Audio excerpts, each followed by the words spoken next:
Bom dia a todos, bem-vindos ao segundo dia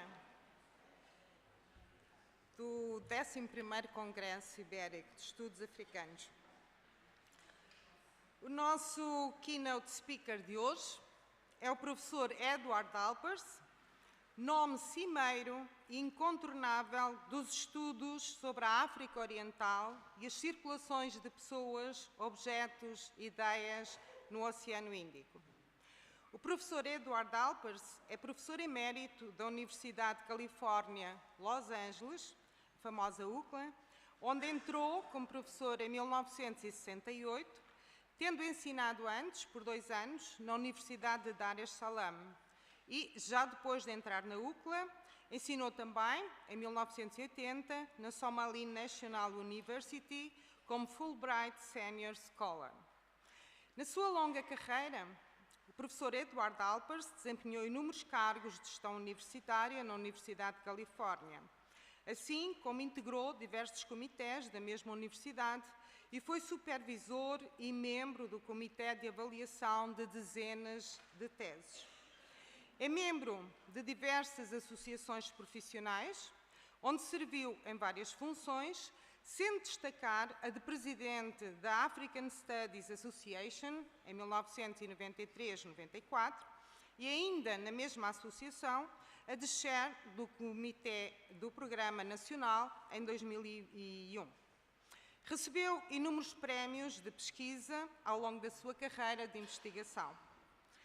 A investigação do professor Eduard Alpers tem-se centrado, genericamente, e como ele gosta de informar, na economia política do comércio internacional na África Oriental durante o século XIX, incluindo as dimensões culturais desse sistema de trocas e o seu impacto sobre as relações de género, tendo em conta o mundo amplo do Oceano Índico Ocidental.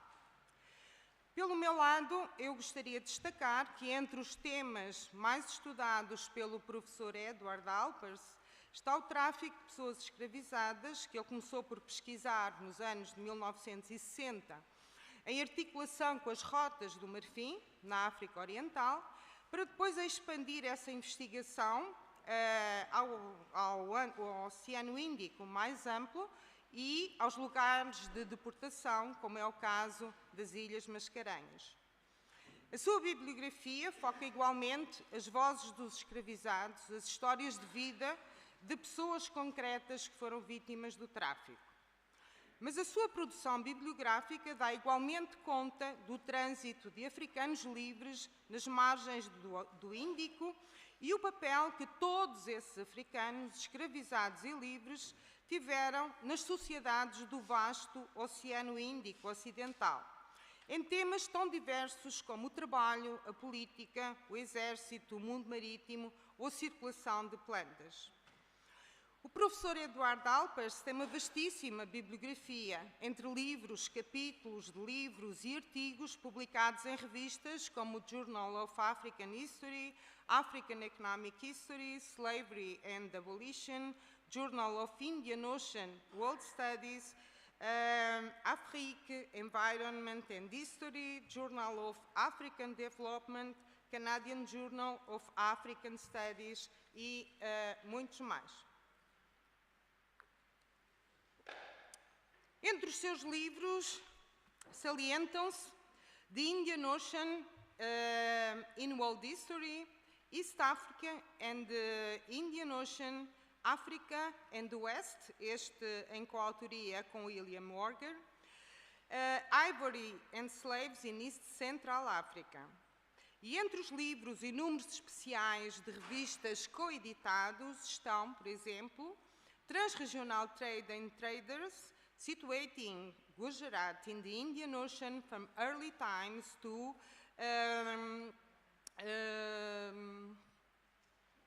1900.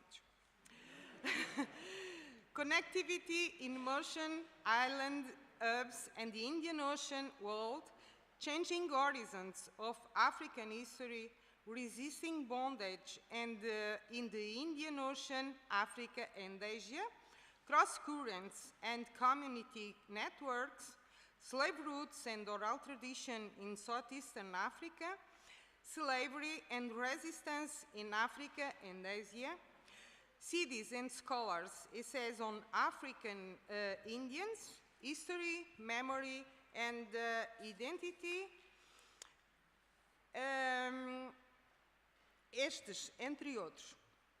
Ao convidar o professor Eduardo Alpers como keynote speaker do 11º Congresso Ibérico de Estudos Africanos, a comissão organizadora homenageia a sua obra, indispensável para conhecer a África Oriental, e espera que a sua intervenção neste congresso possa contribuir para olharmos mais para a África banhada pelo oceano Índico, que habitualmente fica mais esquecida nos programas de ensino e de investigação nos países ibéricos.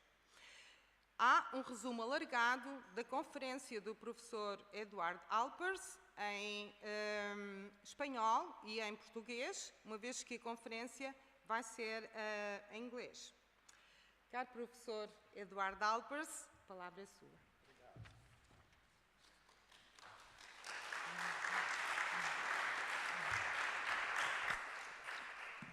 Muito obrigado. Bom dia a todas e todos. E muito obrigado. E desculpe-me para o calor hoje.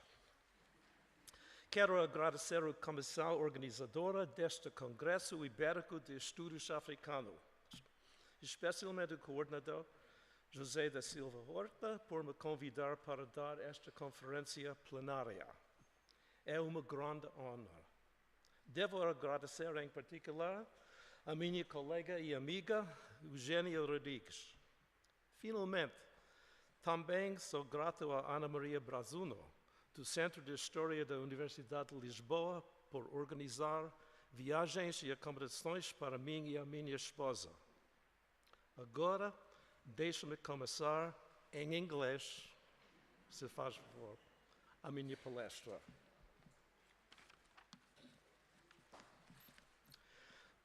Africans have traveled across the waters of the Indian Ocean for at least 2,000 years.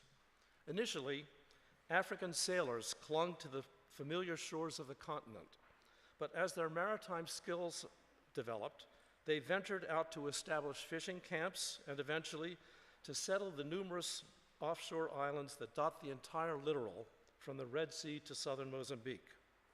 Listen to the opening lines of the sea poem by contemporary Tanzanian poet, seafarer Haji Gora Haji, a native of Tumbatu Island, off the northwest shore of Unguja, the main island of Zanzibar. Kupita kwenye bahari, mie haikuwa siri, kwa dau nie safari, pemba na kuelekea. To traverse the ocean for me is no big deal. I've traveled on a dhow, I have been to Pemba. Or consider the opening paragraph of the oral life history of Kenyan sailor-musician Mzee Mombasa. The first ship I traveled on was the Duldul. We carried mangrove poles. They cut them here, brought them in, and we carried them on the ship to Somalia. Then we came back to Zanzibar, came back here again, which means Mombasa, and then left for India. Each of these modern East African sailors exemplifies both the presence of the Indian Ocean along the Swahili coast and the mobility that motivated coastal men to venture out onto its waters. And although these are modern testimonies for which there are no known pre-modern antecedents, surely these same elements, both geographical and human, were at play in earlier centuries. As early as the 1st century CE, small-scale traders from the Somali coast crossed the Bab el-Mandeb, the body of water that separates Africa from South Arabia. And for those of you who are not familiar with this side of the continent, here's the Bab el-Mandeb. Both Roman historian Pliny the Elder and the anonymous author of the Periplus of the Erythraean Sea described the trade of the Axumite port of Adulis on the Red Sea coast of modern Eritrea.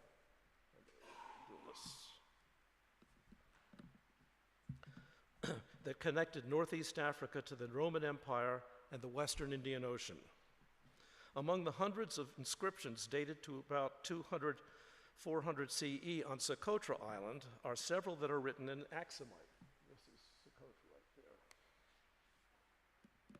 These were undoubtedly made by either sailors or merchants from Adulis, who sojourned at this important way station on the route to the farthest ports of the Western Indian Ocean.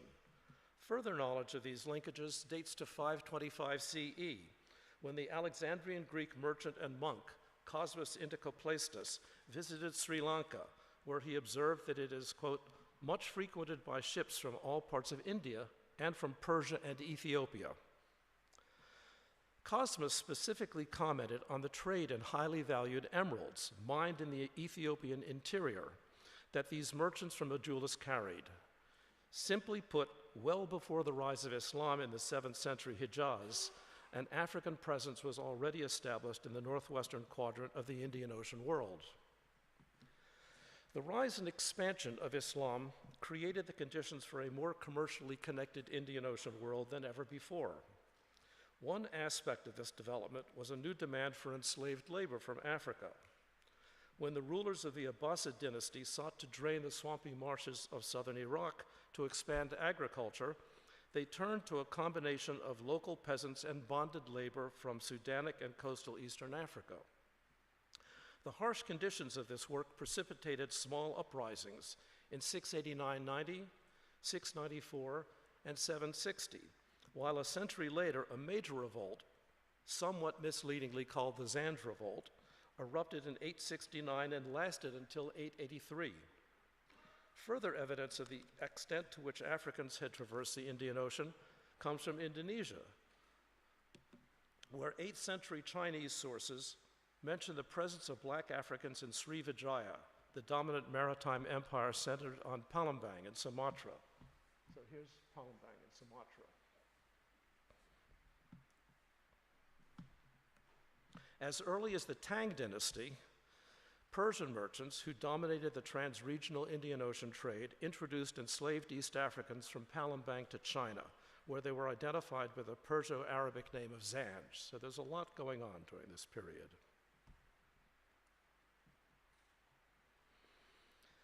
Without question, the best documented and well-known overseas African presence in the Indian Ocean world during the medieval period is in India, where we have abundant evidence of the employment in the Islamic states of Delhi, Gujarat, and later the Deccan of Abyssinian military slaves, who were called Habshi, from the Arabic word for Abyssinian, in contemporary sources.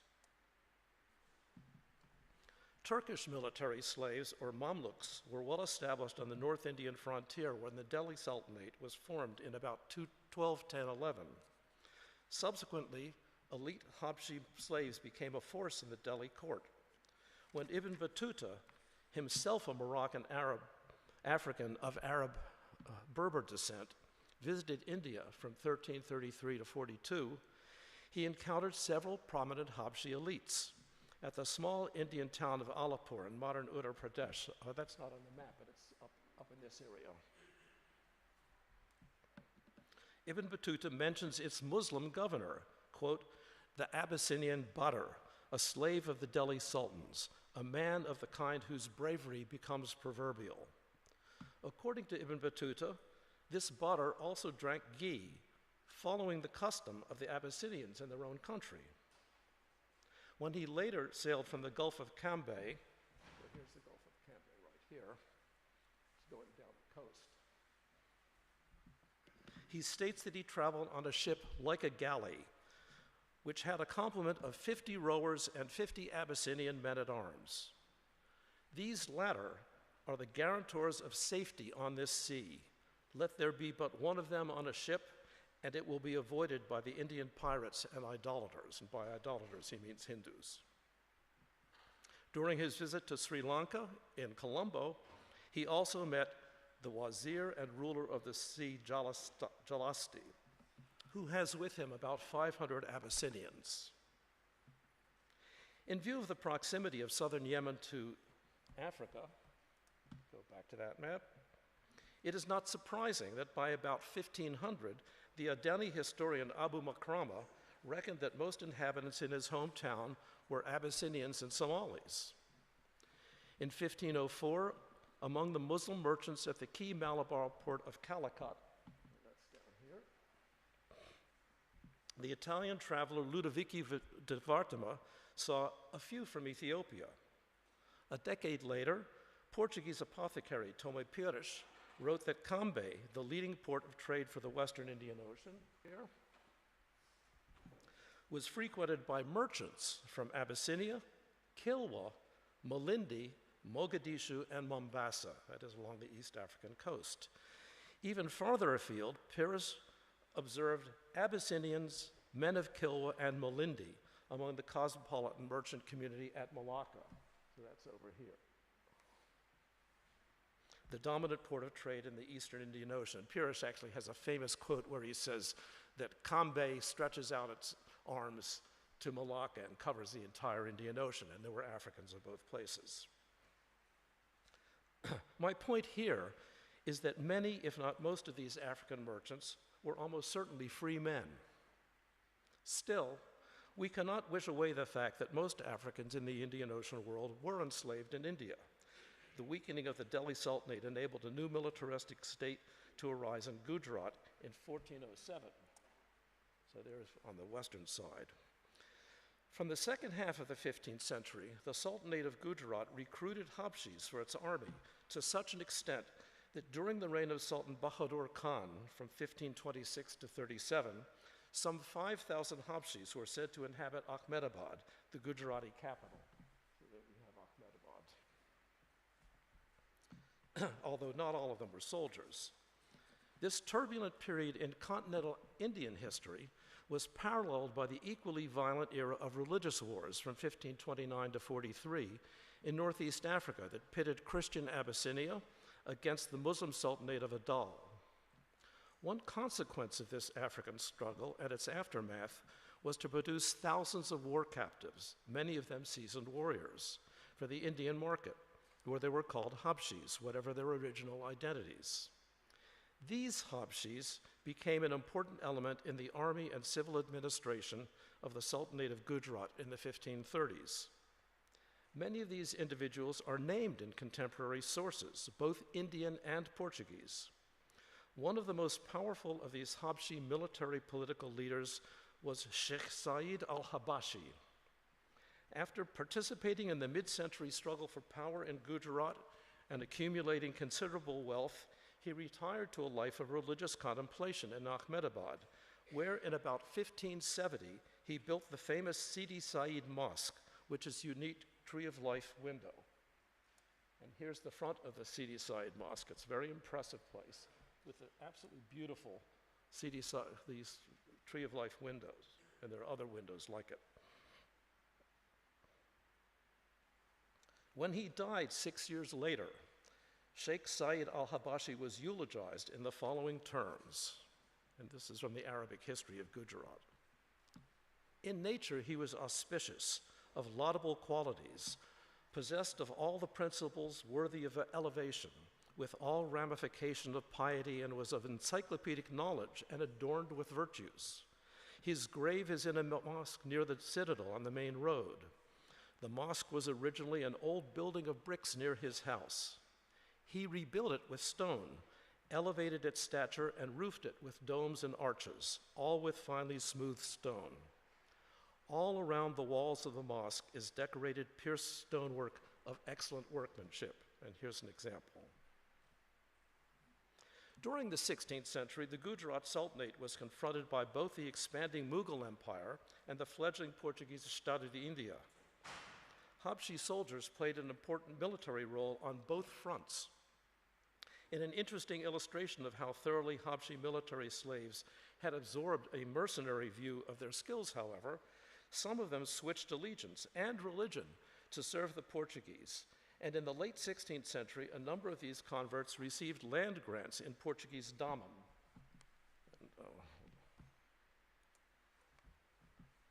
Here's Daman.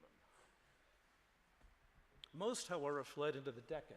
And the Deccan is this high central plateau in southern India. When the Mughals looked to expand south into the Deccan, the ruling dynasties of the several Islamic states in that region shored up their armies by increasing their use of slave soldiers, especially Habshis. Habshis were prominent as military slaves in the Muslim Deccan kingdoms of Ahmednagar, Bijapur, and Golconda, which are listed up here. The most famous of these individuals was Malik Ambar. Born Oromo in central Ethiopia and named Chapu, he was captured in 1571 and sold into slavery at Mocha on the Yemen coast before being transported to Baghdad.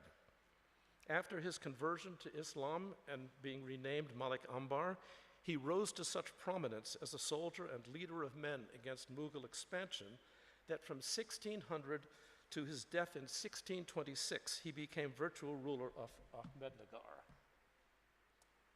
And here are two contemporary Deccani paintings of Malik Ambar.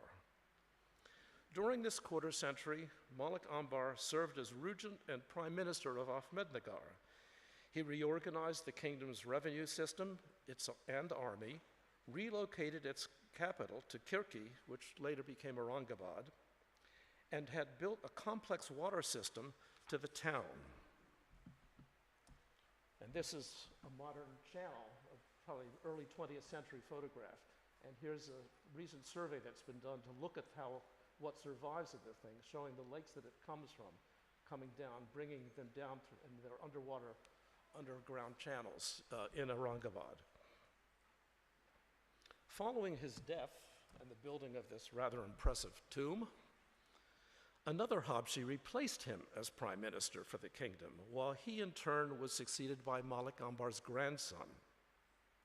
Still another Habshi, Ikhlas Khan, exercised authority as wazir or governor of Bijapur from 1627 to 1656. So there's a whole generation of these men in the first half of the 17th century in the Deccan. During the quarter century of his domination of Ahmednagar, Malik Ambar asserted Habshi control over the offshore island of Janjira, which had experienced many changes in its political rulers since the 16th century. And here's Janjira. It's actually, there's a village, but there's the island off the coast. In 1617, he appointed an African subordinate, here referred to as a Sidi rather than a Habshi, to administer the island. Lying about 40 miles south of Mumbai, Janjira remained under the control of Sidi Nawabs or princes through a period of changing overlordship among competing mainland polities until their position was confirmed by Mughal Emperor Aurangzeb in 1689. This relationship continued until the decline of Mughal power in the 18th century, and in 1720 the Mughals recognized the independence of Janjira under the Sidi dynasty that had been in place for a century. During this transitional period, between about 1700 and 1728, the Sidi rulers undertook the construction of a new, massive stone fort that stands today as heritage of their authority. It includes ramparts that are 80 feet high at low tide and 50 feet high at low tide, and here they are. They're really quite something. And 22 named bastions, and you can see from this aerial view some of what the island looks like. Throughout this period and into the 19th century, the Sidis served as the principal coast guard along this part of the western Indian coast, thus combining the military and naval trajectories of many Africans in India. They retained their independence until their incorporation into the British Raj. It is important to remember, however, that not all Habshis in western India were soldiers. The fascinating example of a man who was an exact contemporary of Malik Ambar reveals the fluid boundaries that both constrained and enabled such a person to navigate his movements between Christian and Islamic jurisdictions. This approximately 40-year-old Abyssinian was named Gabriel in two 1595 Inquisition testimonies taken at Shaul and Goa, where he was charged with apostasy. And Goa, just to make it clear, is right here, so south of Janjira.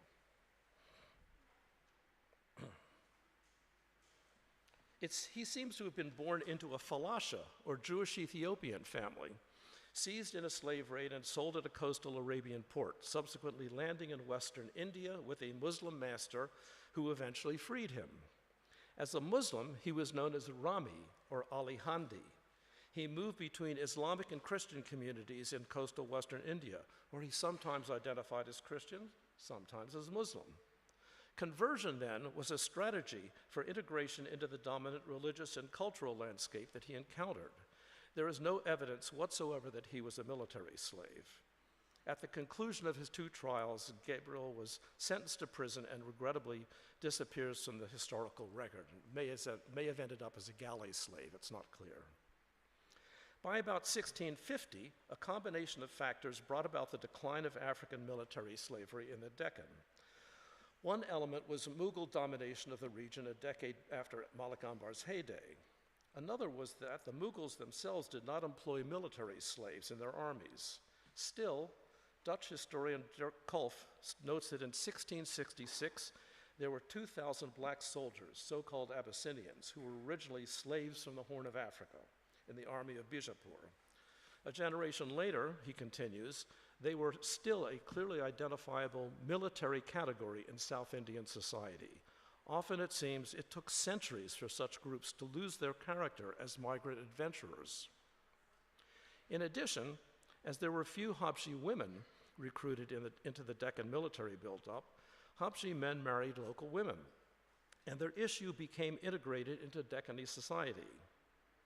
As Richard Eaton astutely observes, the Habshi's disappearance as a distinct community involved their transition from kinless aliens to native householders, so there's a transition there. If African military slaves disappeared from the political and military history of the major Deccanese states, they did not disappear entirely from southern India. In the late 1720s, a certain Sidi Jauhar Khan sought to establish himself as a local power by building a port on the Coromandel coast of southern India, and that's over, and this is probably around here, north of Madras on this map, Chennai today. In the 3rd quarter of the 18th century, now, Hyder Ali, who reigned from 1761 to 82 as ruler of Mysore, employed some 2,000 Abyssinian cavalry in his personal bodyguard. He employed 2,000 Abyssinian cavalry as his personal bodyguards. A French military officer, and there were a number of mercenaries wandering around India at this time, a French military officer who served in Hyder Ali's army described the lavish military display of 50,000 troops as they paraded before his capital town. Towards the front of this grand procession, as the author called it, were 2 regiments of Kafirs, or Abyssinian horse. The men were completely armed, one regiment having their arms polished, the other bronzed, and both had large plumes of red and black ostrich feathers on their helmets, which hung down their backs. They bore lances, the steelwork of which was highly polished, and the harness of their horses was red with black silk fringes. 2 more regiments of Abyssinian cavalry followed the Nawab's own appearance on a white elephant, the whole spectacle being concluded, and again a quote, by 200 Kafirs on foot, clothed in scarlet with silver collars and armed with lances varnished black and interspersed with silver gilding. One wonders how many of these skilled horse soldiers were descendants of those Habshi soldiers who had flourished a century earlier in the Deccan, though it's clear that there was a kind of a display here rather than military. From the mid-19th century, the Nizam of Hyderabad, which is also in the Deccan, gradually built what became known as the African Cavalry Guard as his personal bodyguard. And here are pictures from the 20th century of the Cavalry Guard and the Nizam himself on his elephant, not white though. By the end of the century, the African Cavalry Guard numbered more than 300. Family recollections today refer to origins in Abyssinia, Zanzibar, and the Hadhramaut in Yemen, where Al-Mukalla served as a major slaving port. Whatever their actual ethnic roots, and whether they were originally enslaved or free, like the earlier generations of Abyssinians, military slaves in the Deccan, they were called Habshis or Sidis. Following the annexation of Hyderabad princely state by newly independent India in September 1948, only a few African cavalry guards and their families remained. Some of their descendants still inhabit the Hyderabad neighborhood called Sidi Risala. Yet another example of enslaved Africans becoming soldiers comes from Awadh in Uttar Pradesh, where the Nawab of the Mughal state, this province, formed an African regiment from the 1840s. And this is Awadh, and that's Lucknow, the capital. By the time of the 1857 uprising, this unit consisted of 500 men serving under Indian officers. At the outbreak of the war, enslaved African women joined their men in fighting against the British East Africa Company. Sorry, shows my British East India Company at Lucknow, the capital of Awadh. After the company victory, there were approximately 1,200 male and female African slaves in Lucknow. According to testimony from the defeated Africans, they stated that they had come from Africa for service under the king of Awadh. Several petitions over the next 2 decades by these self-identified, quote, native African slaves unsuccessfully pleaded for support from the British government. Only a handful of descendants still live in Lucknow. In view of this long history of military service by Africans in India, it should come as no surprise that African soldiers were recruited by the Portuguese, British, and Dutch to serve in their colonial armies in the Indian Ocean world. Enslaved Africans were conscripted into the Portuguese military to serve in the scattered Portuguese footholds throughout Asia. In June 1622, enslaved Africans played a critical role in defending Portugal's Chinese port of Macau against a massive Dutch attack, thereby earning their freedom. And so Macau is over here at the port of the Pearl River, with Hong Kong on the other side, and Guangzhou is the major trading center. In the words of the Dutch commander, quote, "The Portuguese beat us off from Macau with their slaves." In the same year, enslaved Africans again played a major role during the prolonged and ultimately unsuccessful Portuguese defense of the critical Persian island port of Hormuz. So you have over here and over here at Hormuz. This kind of temporary military slavery was common in the Histoire d'India. Contingents of African soldiers were also featured during the decades-long Portuguese struggle to defend their position in Sri Lanka against the Dutch, who finally evicted the Portuguese in 1658. The 1857 uprising so alarmed Portuguese authorities in India that the governor sought to recruit 200 Africans from Mozambique to serve in the Goan military.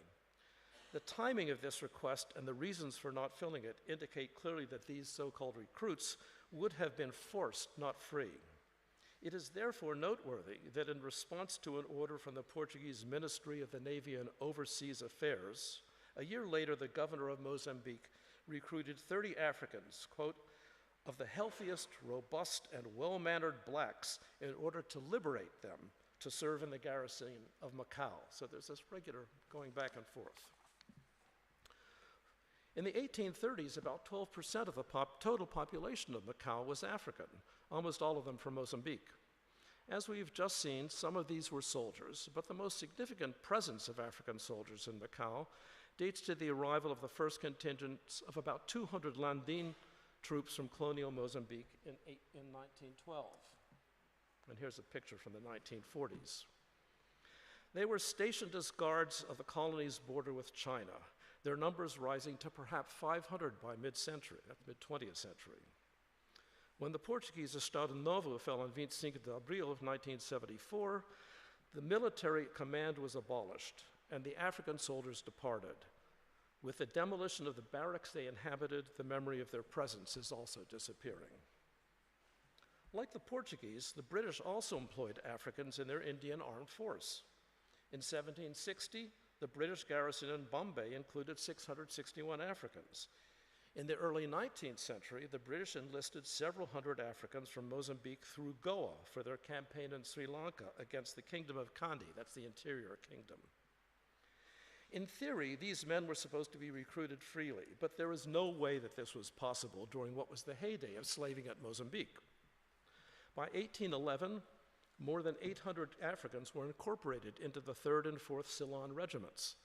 Once Kandy was defeated and British control of the island achieved in 1815, these African troops were integrated into new units within the occupying colonial army.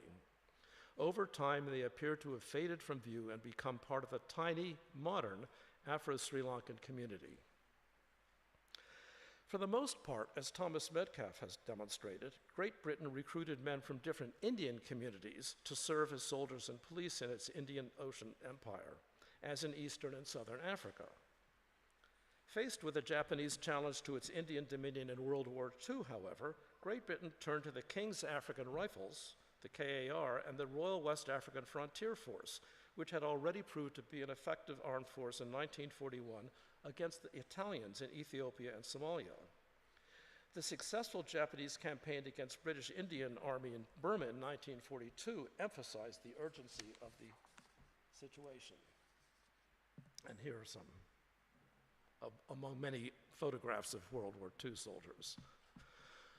Molding the many different ethnicities from which both the East and West African forces were drawn into an effective military was a challenge to the British command. And while reasons for enlisting were certainly multiple, signing up would seem to have offered African men an opportunity for adventure and perhaps personal growth that was a clear alternative to the constraints of colonial rule.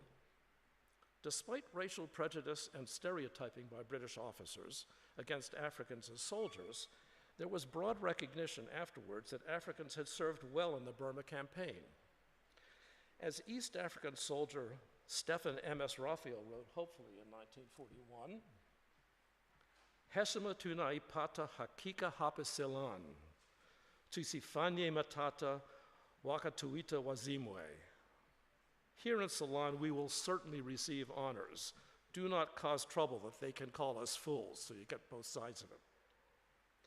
According to the personal experience of historian and former KAR officer George Shepperson, on the march back to base following a defeat of the Japanese in Burma in December 1944, his Nyasaland, or Malawi, his Nyasaland company under his command attributed the Japanese retreat in the Kabao Valley to themselves alone.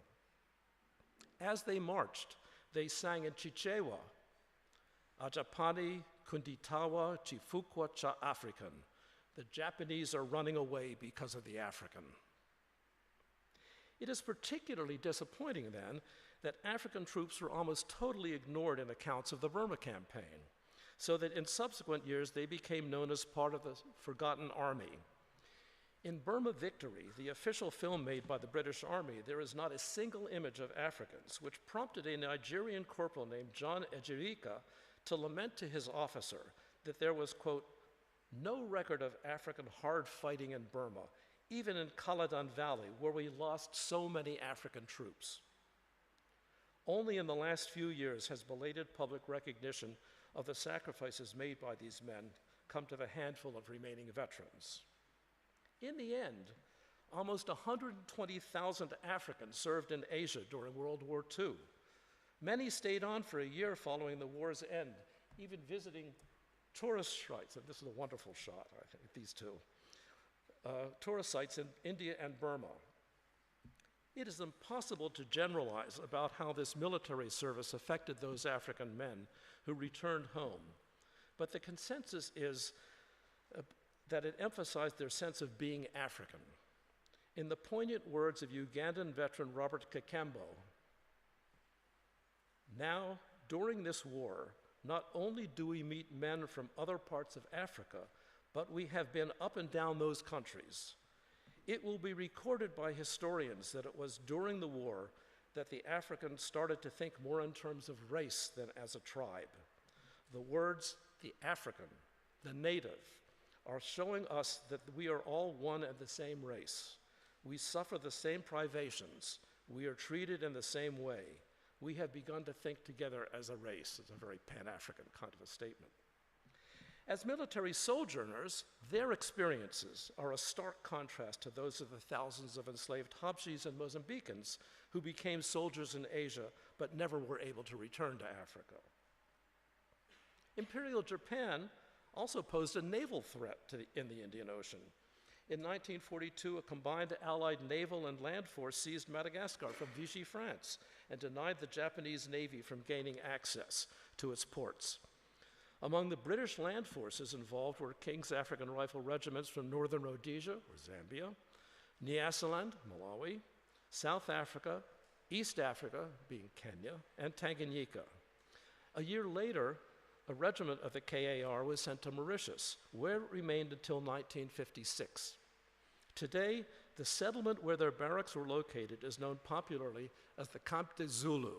Now, there wasn't a single Zulu in the KAR, but it shows the South African influence on Mauritius. In general, the Dutch did not employ African soldiers in their Indian Ocean colonies. But the Java War from 1825 to 1830 heightened their fear of relying on so-called native troops and prompted the Dutch government to recruit soldiers from their small West African possession on the Gold Coast into the Dutch colonial army. The KNIL. This was a classic example of a colonial power using indigenous troops in territories to which they were strangers. Beginning in 1831, therefore, the Dutch began to recruit African troops to Java. By 1842, some 2,200 men had been dispatched from Elmina to Batavia. Some of these men were undoubtedly slaves, but Dutch historian Índico van Kessel confirms that most of those recruited at the coast did so voluntarily. In the Dutch East Indies, many succumbed to disease, and while a variety of problems resulted in the suspension of recruitment in the 1840s, their performance in a major campaign in Bali in 1849 led to the resumption of recruitment on a smaller scale in 1860. This second phase ended when Britain took over the Dutch Gold Coast possession in 1872, by which time another 800 Africans had been recruited into the KNIL. African troops performed bravely and suffered many losses during the 40-year-long Aceh War from 1873 to 1913 on Sumatra. Some of you may be familiar with Aceh because it's off Aceh that the great tsunami took place not so many years ago. And here is Bali, and then Jakarta is what was preceded by Batavia.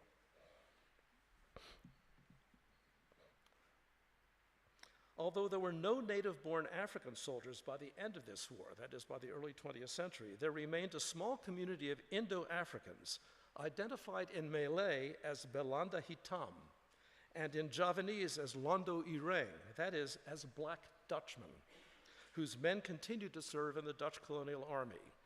They inhabited several garrison towns in Java, but their main neighborhood was called Kampung Afrikaan, the African village, and it was located around here. The persistence of this community that owes its roots to the intermarriage of African men and Indonesian women makes an interesting contrast with the 17th century Habshis who disappeared into the Deccani population, while their principal residence bears comparison to the African Cavalry Guard neighborhood of Hyderabad.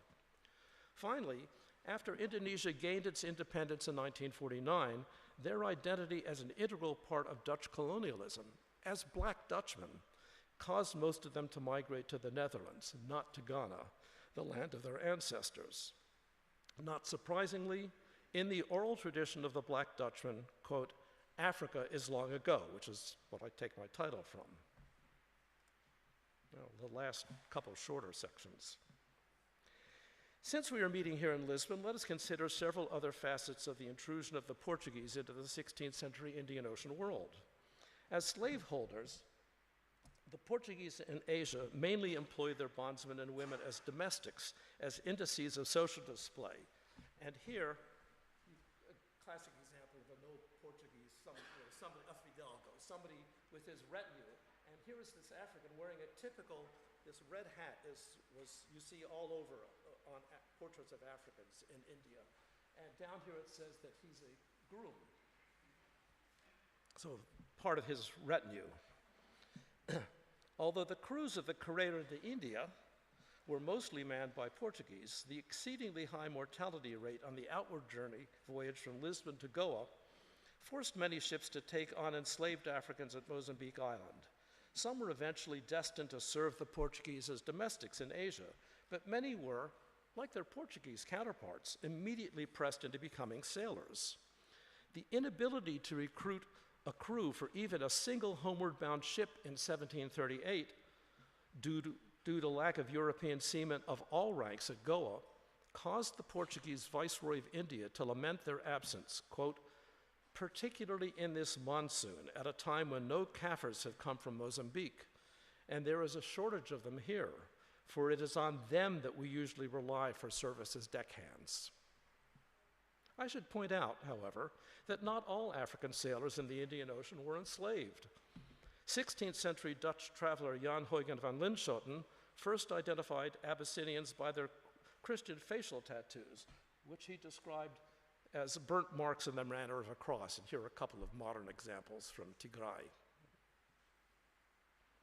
Although some of these persons were undoubtedly enslaved, in this 16th century translation, Van Linschoten observed, these Abyssinians, as are free, do serve in all India for sailors and seafaring men, with such merchants as sail from Goa to China, Japan, Bengala, Malacca, Ormuz, and all the oriental coast. These Abyssinians serve for small money, and being hired are very lowly in subjects, so that oftentimes they are beaten and smitten, not as slaves, but like dogs. They commonly have their wives and children with them in the ship wherein they are hired, which continually stay with them, what voyage soever they make. So there's two interesting things. One, they have families with them, but two, it's worse to be free labor than it is to be a slave because you're not anybody's property. Slave or free, then, there is no doubt that Africans were regularly to be found among the crews of both indigenous craft and Portuguese ships in the 16th century.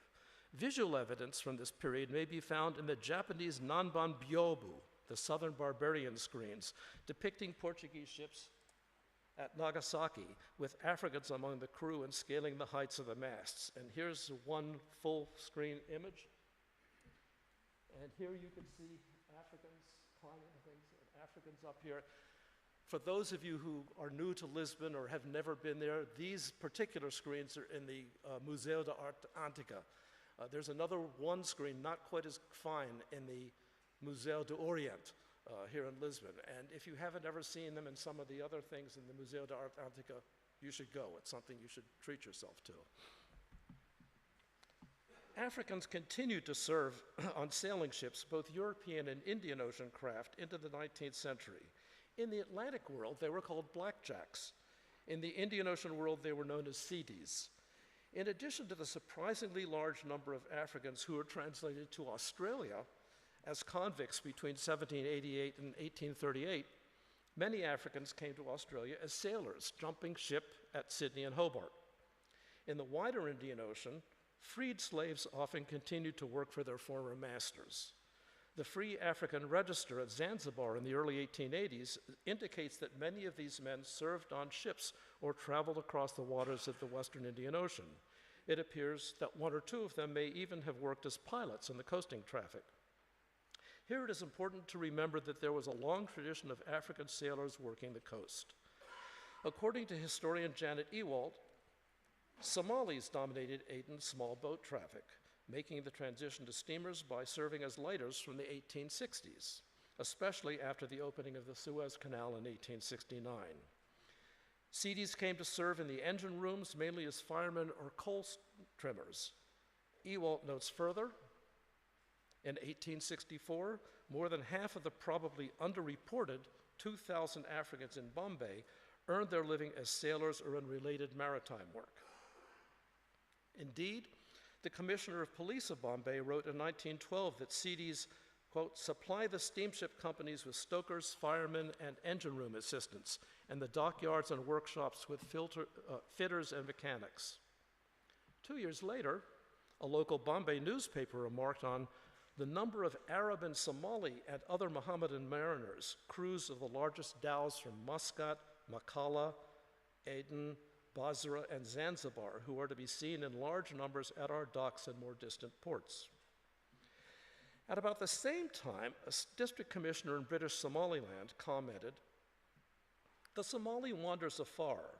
You will find him working as a deckhand, fireman, or steward on all the great liners trading to the Far East." This same British colonial officer recounts an interesting story that vividly illustrates the kinds of circumstances that could draw a continental man into the Indian Ocean world. Here is what he wrote. Adan Abdallah was born somewhere in the Sudan and belongs to the class formed from mixed tribes belonging to that country and known in North and East Africa as Sudanese. This means that he is Mohammedan, and has severed all connections with his mother tribe, whatever it may have been. Many years ago, a rich Arab making the holy pilgrimage from Khartoum to Mecca was accompanied by Adan in the capacity of servant. On the return journey, the Arab succumbed to smallpox at Jeddah.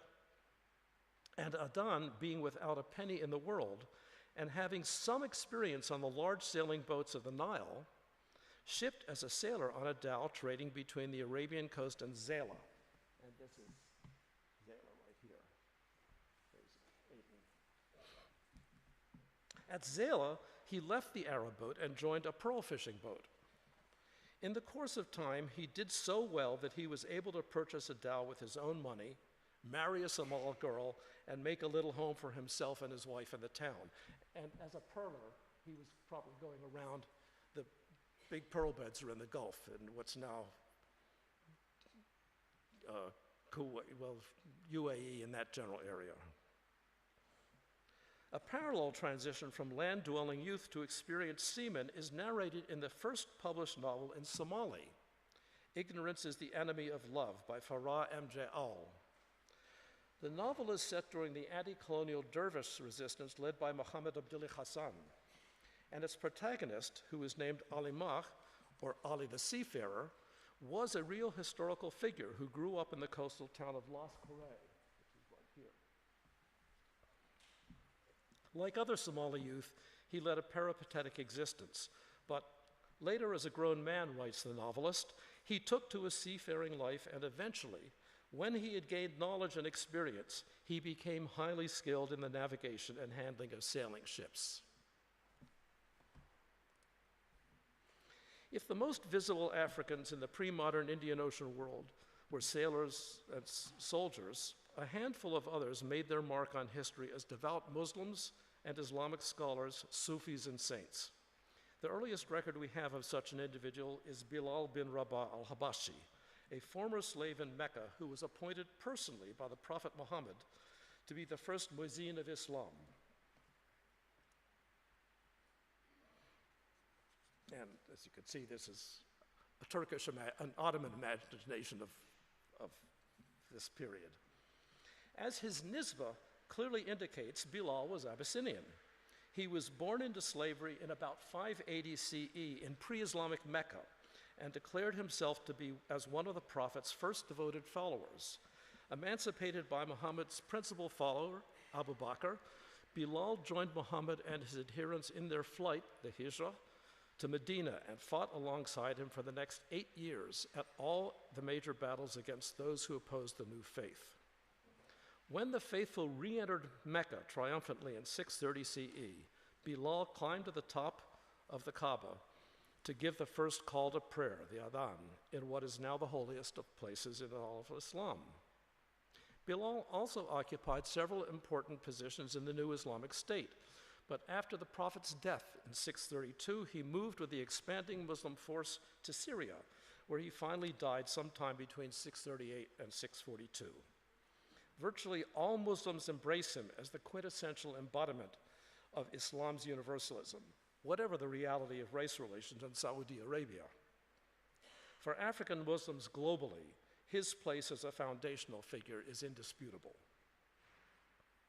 Although the historical record is sparse, Africans continued to play a role in the history of Islam in the Hijaz.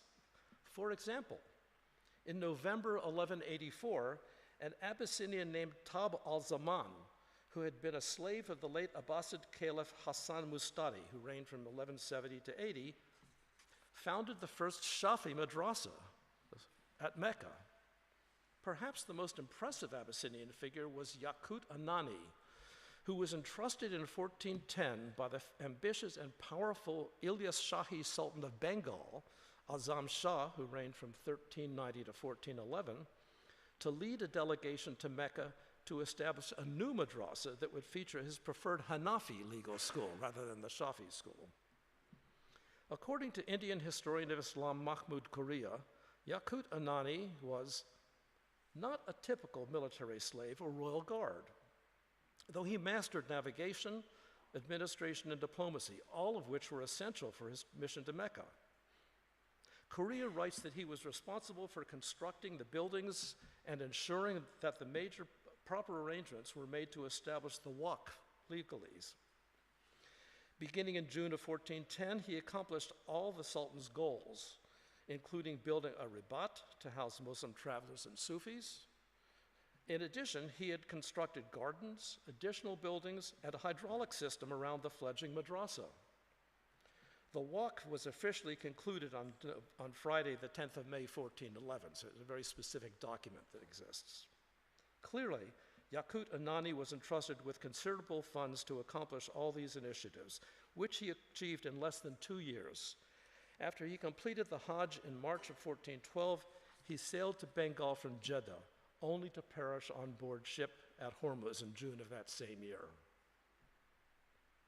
Bridging the medieval and early modern period stands the figure of the African Sufi and Saint Gauri Pir, or Baba Gaur, whose tomb shrine, or dargah, at Ratanpur in southern Gujarat is at the center of a network of Sufi worship that extends to Ahmedabad, Mumbai, and Karachi. And so here's Ratanpur, and here's Ahmedabad, and down into, now it's Mumbai. And Karachi further west on the Pakistani coast. Baba Gaur is identified as a Habshi or Sidi in local traditions, but lacking contemporary historical evidence, his origins and pathway to Gujarat remain uncertain. In all traditions, he was accompanied by his brother, Baba Habash, and his sister, Mai Mishra. Mishra refers to Misr, Egypt, whose names clearly identify both with Northeast Africa. In one set of traditions, this Sidi saint is associated with the development of mining and finishing agate stones. In a second version, he was a Habshi military leader who came from Mecca. Other versions identify him as a merchant. In a word, Baba Gaur serves as a kind of everyman saint for the Sidis of South Asia. Whatever his real or imagined origins, his dargah and that of his sister have become an important pilgrimage destination that features rituals that include Africa-derived instrumentation and the dance known as damal. So, here's at Ratanpur, here's the village leading up to the dargah, which is the shrine, which is back here. And there's one to Mai Mishra as well. Here's one of the tombs that's there. This is a 19th century Indian painting of damal. And what's interesting here is you can see this is a Nubian lyre, which is introduced from Africa. This drum, you can't see it here, but it's a 3-footed drum, which there is no such thing as a 3-footed drum in India except for this. This is clearly an African drum. And then there are other things, but notice that the people around it, the men, they're wearing skirts, but they're all dressed like Indian Sufis. But in the modern performance that I witnessed in Ratanpur 2000, they're a touring group, and they're dressed in a more African fashion, this sort of a Zulu fashion, but they're wearing peacock feathers rather than palm things. The peacock feathers have no significance that I know of in an African context, but in a Hindu context, they're kind of regarded as something that has to do with sacristy. So there's an interesting mixing going on here. What is also noteworthy from the perspective of African heritage in the Indian Ocean world is the way in which celebrations in modern Ahmedabad of African Sufi ancestor saints, as anthropologist Jasmine Graves calls them, inscribe connecting lines between the contemporary and the historical Habshi elites of pre-modern India. Now, there's no known historical link between the earlier Habshi and the mainly 19th century Sidi communities, but for the small majority of Sidis in Ahmedabad, forging this link enables them to claim a number of historical spaces that are recognized as Habshi, such as the Sidi Sayed Mosque, even as the Hindu-centric politics of the BJP tends to obliterate the place of Islam historically in India. So this is a very interesting case. In the 19th century, most of the Sidis came through the Zanzibar, East Africa, Al-Mukalla slave trade, and were Swahili-ized in some way. So there's no link, but there they work together.